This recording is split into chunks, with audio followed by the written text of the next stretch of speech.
नमस्कार, जय हिंद विद्यार्थी मित्रांनो. आजचा व्हिडिओ हा तुम्हाला 1 मार्क मिळवून देणार आहे येणाऱ्या स्पर्धा परीक्षेला किंवा पोलीस भरतीसाठी. त्यामुळे व्हिडिओ शेवटपर्यंत पहा.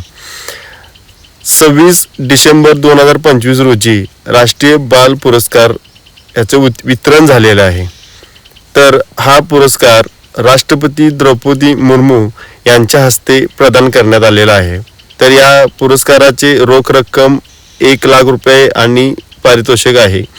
हा भारतातील 20 मुलांना देण्यात आलेला आहे आणि हा पुरस्कार राष्ट्रीय मुलांना अशासाठी दिला जातो की कला, क्रीडा, साहित्य, विज्ञान, तंत्रज्ञान, समाजसेवा अशामध्ये जी मुलं होतकरू आहेत त्या मुलांना हा पुरस्कार दिला जातो. तर आपल्या महाराष्ट्रामधील सुद्धा एक मुलगा आहे की ज्याला हा पुरस्कार विज्ञान आणि तंत्रज्ञान यासाठी मिळालेला आहे. तर हा पुरस्कार छत्रपती संभाजीनगर या जिल्ह्यातील अर्णव महर्षी या मुलग्याला मिळालेला आहे. रोजची अपडेट मिळण्यासाठी आपल्या पेजला फॉलो करा. व्हिडिओ आवडला तर लाईक करा आणि आपल्या मित्रांच्यापर्यंत शेअर करा, कारण 1 मार्क वेचणं खूप गरजेचं आहे.